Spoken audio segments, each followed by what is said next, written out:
Right then, guys, let's go through your general musicianship questions for the Grade 3 ukulele syllabus. I have the page here in section 3. So in Grade 3, you will be asked to identify the pitch names of notes.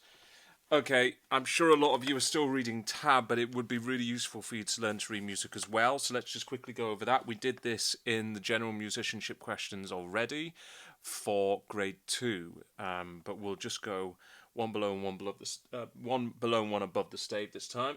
So let's just quickly write. Okay, so the way we did it last time, if you remember, you can go back and watch that video, was every green bus drives fast. So you can use that to get the notes that are upon the lines. Okay, and then the notes that come in between the lines are basically your face, F, A, C, E.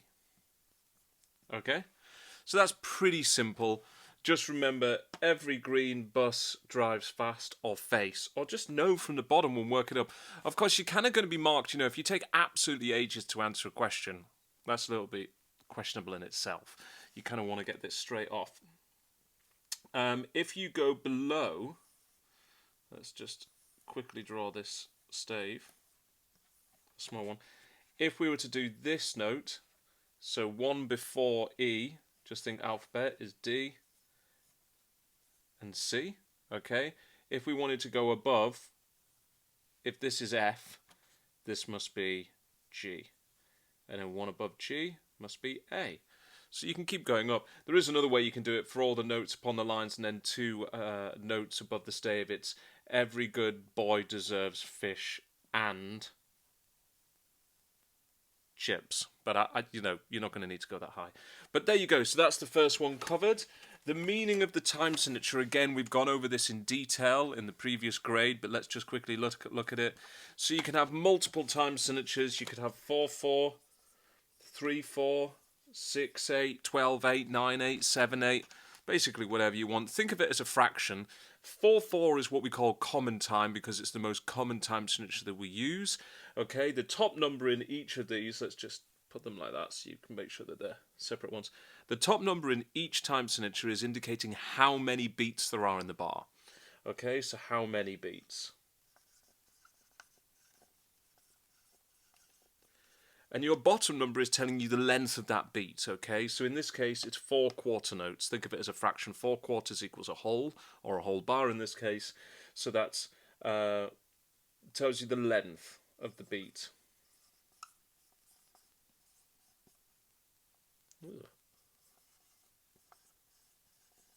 Okay, so if you looked at 3/4, that would mean that there are 3 crotchet beats in a bar. 6/8 would mean 6 eighth note beats in the bar. Now, not only does the time signature indicate how many beats there are, but it also indicates the feel and how your notes will need to be grouped, okay? But we'll go over that in a more kind of detail in a different kind of theory lesson. This is just so you can answer your questions, and knowing that will mean you can. Okay, note lengths.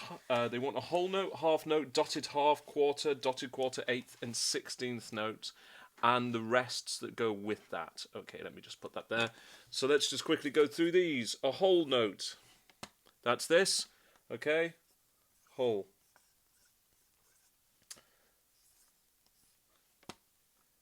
That's a half note.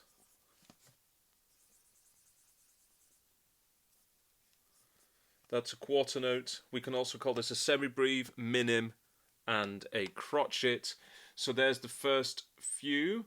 Let's also do a dotted quarter note. So if you put a dot next to any note length, doesn't matter what the note length is, you increase that note length by 50%. So if they ask you to indicate where a dotted quarter note is in the music, find one that looks like this, or of course the stem could be going up depending on where it is in the music.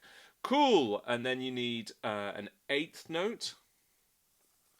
An eighth note is like that. It's a quaver. Often what you'll do is group eighth notes together. So that's that. Okay?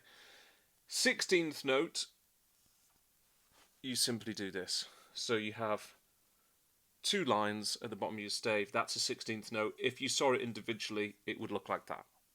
Okay, they also want you to be able to identify all the symbols, okay, the rests for those equivalent note lengths. So, a semibreve on the stave will basically be hanging from the ceiling of this line.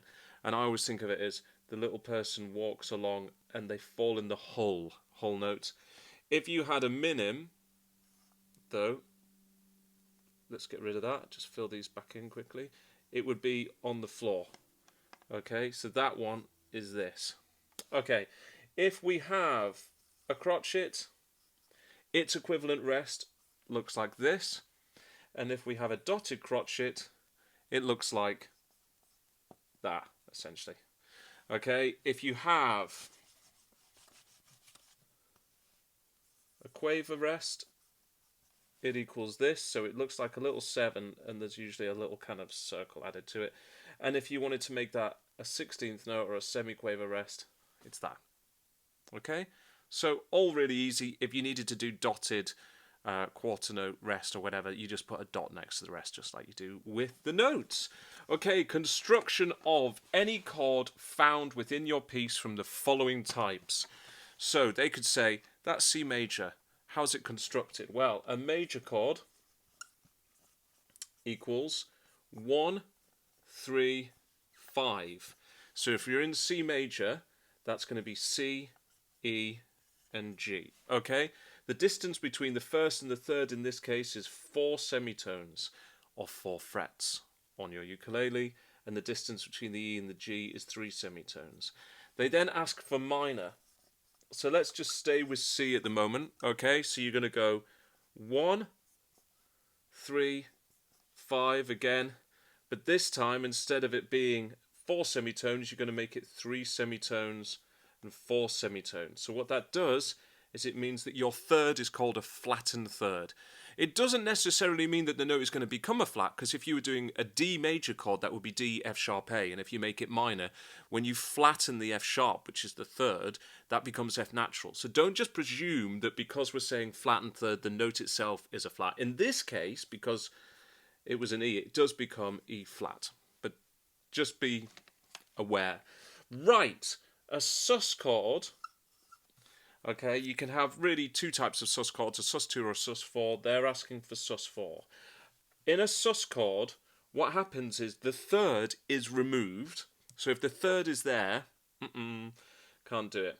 So that would be 1, 4, and 5.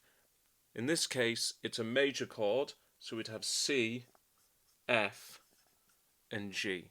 This is another reason for making sure that you can read music, because you can also identify the notes and say, oh, well, a sus chord, a major sus chord is 1, 4, and 5, no third, and if it's this chord here, it's C, F, and G are the required notes. Okay? So, dominant 7th. Let's just rub this out. So a dominant 7th you might see like this. So you'd have C7. Okay? Long name, dominant 7th. A dominant 7th, I'm not going to go into full theory here on why it's called a dominant 7th. Well, we could. But it's 1, 3, 5. So it's a major chord, and we can see it's major because it doesn't have a little M after the C. So we know it's C major, so that's your 4 semitones, 3 semitones, okay? So that's C, E, and G. But what you're doing now is you're adding a minor 7th, okay? So a minor 7th, the easiest way to think about it is it's the 7th step of the minor scale, or it's simply 1 letter lower, but it's a tone lower than C. So the letter that comes before C is B, but B is a semitone, so you need to put a flat next to it. Okay? And there you go. So that's what that means. So a dominant 7th is a major chord with a minor 7th added to it. So you'd have to say it's 1, 3, 5, flat 7. Okay? And do we have any others? Minor 7th. Okay, so a minor 7th, let's say it's C minor 7.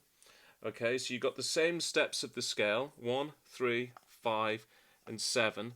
But again, here we're doing a flat 3, so it's C, E flat, G, and then we have our minor 7th from this, B flat.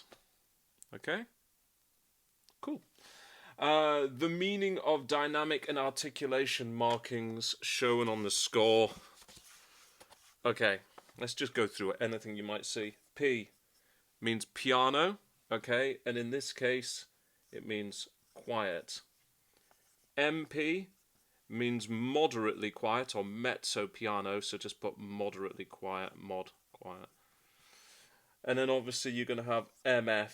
F stands for forte, which means loud, so this must be moderately loud. And then forte is loud. Okay? Cool. The other one, this marking we see quite a lot, that's a crescendo. I'll just put crash because you can see that for sure. That's often in your music. That means to gradually get louder between wherever the dynamic marking you were at up to the dynamic marking that is now indicated. If there isn't a dynamic marking indicated, obviously just get louder musically to what you feel is right. The opposite of a crescendo is a diminuendo, okay? So you're going from whatever dynamic you're at and getting quieter to the new dynamic. So maybe we were at forte here and we're going to go down to piano, okay? And you do that across the length of that diminuendo marking. Right, instrument knowledge. You basically have to be able to identify 3 different things upon your instrument this time, as asked for by the examiner. So identify 3 of the following parts on your ukulele. The neck, please make sure you do the back of the neck. This part, this is the neck. This is the fretboard. You can see the difference in colour. That's 2 different bits of wood. The neck is attached here to the body. Obviously there's the body, so there's another one answered. And the fretboard is stuck on top of both like this, and it runs all the way along. So, neck, fretboard, body, tuning pegs. The nut is this white bit here, and what else do they want? They want the sound hole. That's pretty obvious. There's a hole right in the middle. And the bridge. And I can see mine is starting to come off slightly, so I'm going to have to repair that. And then you need to identify names of all open strings. Well, I just kind of use a stupid phrase because my brother is called Graham and my son is called Eden, so I go Graham caught Eden's apple. Now, it depends what type of ukulele you have, but obviously if it's standard tuning, it will be this. So it's G, C, E, A. G, C, E, A. Graham caught Eden's apple. But you could come up with any kind of phrase you want to memorise those. Okay, so that is all your general musicianship questions. I hope that was useful. We'll see you at the next grade. Good luck.